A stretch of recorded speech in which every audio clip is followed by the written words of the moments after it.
Hey guys, it's Adam from Go. I'm here today with Michael Ayers from the Melbourne Regional Chamber of Commerce and Dewayne Carpenter from Carpenter Kessel. I appreciate you guys coming on board. This is our first episode of the CEO Spotlight. This is an interview series focusing on local leaders that have intelligently adapted to this crisis and highlight their forward-thinking efforts to keep their staff employed and their community thriving.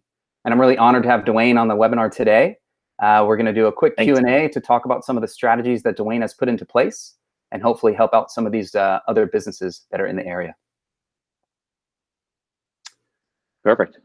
All right. So I'm going to pass this over to Michael Ayers from the Chamber to just give a brief introduction, and then we'll get down to the Q&A.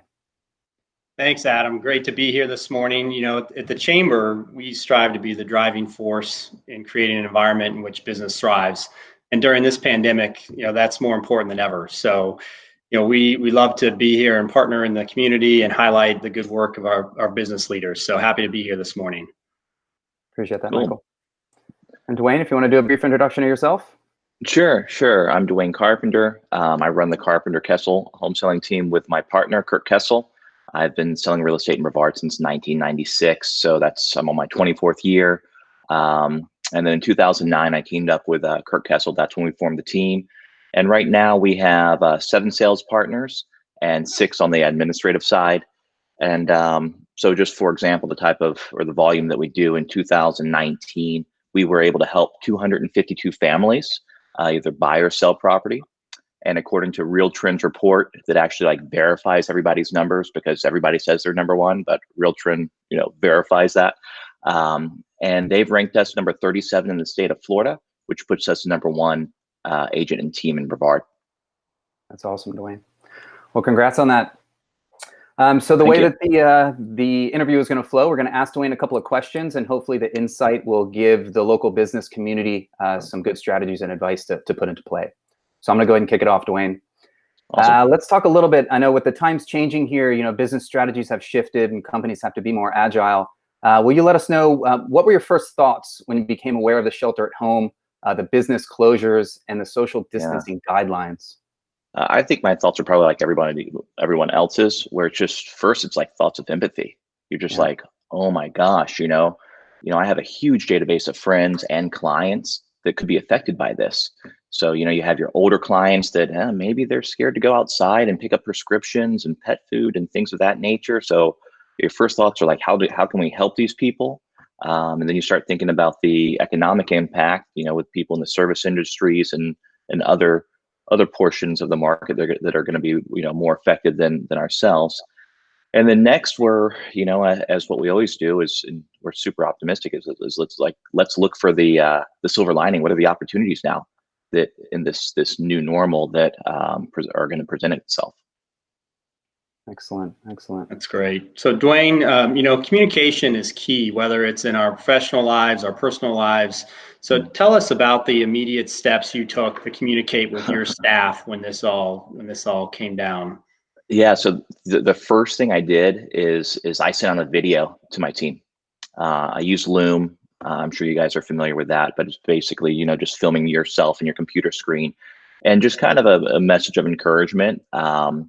Just reminding them that Kirk and we've been through a lot of crises. We've been through 9/11. We've been through the recession of 2008. Not only did we get through those times, we thrive doing so. So, and just remind them to look for opportunities.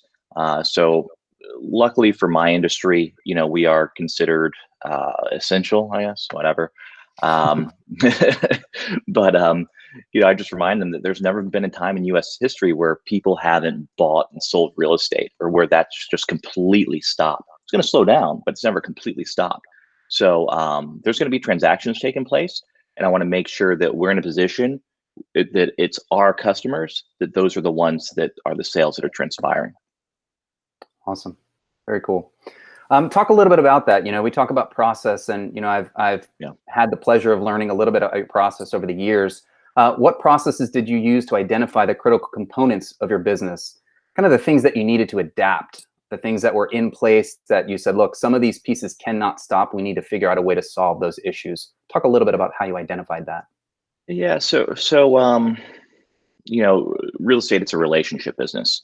And in times of uncertainty, you have to over-index on communication, like what Michael was saying earlier.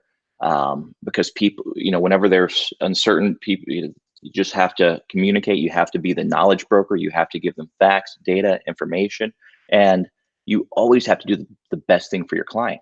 If they need to transact right now, then we're going to go through the processes that are going to be best for them. If they don't need to transact right now, we're going to build a strategy and do so whenever it best fits that client's needs. Always doing the right thing for the client. Regarding day-to-day sales, I mean, we're really fortunate because we've always been on the forefront of technology. So we've already had all our available inventory. We already had 3D tours. We already had the virtual reality set up. We already had floor plans rendered. Everything that you need to do to conduct business virtually, we already had in place. And we've been doing that since like 2015 when that technology first came out, and including like virtual high definition video tours as far back as 2012. So it's kind of really easier for us to adapt to the new normal because it's just elements that we've already had in place. Very cool. Yeah, it's good to have that forward-thinking insight, and it's something for the business owners to take aware of. If there's an old process that's in place, just because it's working doesn't mean it's the right way. Sometimes it takes that forward-thinking vision to see if there's a smarter way to do this. We should put that into play. So I appreciate that info, Dewayne. Yeah, Dewayne, speaking of the new normal, I think we're all anxiously waiting and wondering what things are going to look like when we get back to business and we reopen the economy. What changes do you foresee potentially becoming permanent as we do move forward, and what do you plan to what do you plan to put into place? I foresee more video meetings for sure. I think everybody's kind of seen how effective they can be for leveraging your time. And in my industry, I think remote closings, the adoption of new technologies like online notaries, being able to do closings remotely, and just making the process easier. Because real estate, I mean, really the process hasn't changed. It's always been so many different steps, and like I have a whole department that does nothing but handle all the various timelines for the steps for once a property goes under contract to closing. So I think some of those will get a little bit more automated and easier, but video meetings for sure. I mean, just for example, the efficiency of that, like I can effectively go on about 3 appointments per day, typically scheduled 10, 12, and 2. And in between appointments, negotiating deals, following up on emails, things of that nature. With video, I've been doing between 4 and 6 consultations a day. Wow. With no drive time. Wow. I mean, it makes it really effective. So I see more video meetings for sure going forward. Very cool. Yeah, and I think people are getting more adapted to that the face-to-face is crucial for certain elements of the sales cycle and the business cycle, but there's no harm in doing a quick video chat. It's less stress on everybody, less work on everybody's parts. So I kind of agree there. I think we're going to be putting some of that in place in our business as well. Let's talk a little bit about some of the good things, right? The whole point of this CEO Spotlight is to talk about the highlights, right? We're hearing nothing but negative out in the industry world. But let's talk a little bit about, what are you most proud of during this time? And what do you do to help you keep thinking forward in these times? Because you're very positive, you've got a lot of good process, but let's talk a little bit about that. Yeah, so I guess what I'm most proud of is the mindset that my team has kept during the crisis. Because I've seen a lot of people just kind of bury their head into the sand, and they get involved in that drama and the news, and the sky is falling and nothing's going on, and their whole morning routine that's made them successful or getting them in the flow state, like they've stopped doing. So I'm just proud that my team has just kept that up. Same morning routine, getting dressed in the morning, getting their mind right, getting their flow state, have their commitments ready as far as what they're going to commit to do to the day, and just continuing to help customers. So I'm proud of that, and it's cool to see how people that own businesses and do have like that forward thinking, how quickly they've adapted, and how impressive. I've been so impressed with like the creativity that they've shown, just in all aspects across all industries. What we see, the people that are so like the people that want to work, like they're going to find a way to be creative and do so. Very cool. Definitely. So Dewayne, if you had a message to deliver to local fellow business owners, what is it right now? What's your best advice? I don't know if I have advice. I don't know if I can come from a place of like giving advice for that, but I'm just super impressed again with how the businesses has a lot of businesses have kept their mindset right, and they've adjusted and prospered during this crisis. I'm also impressed with how many businesses and people have come together to just help and serve. It's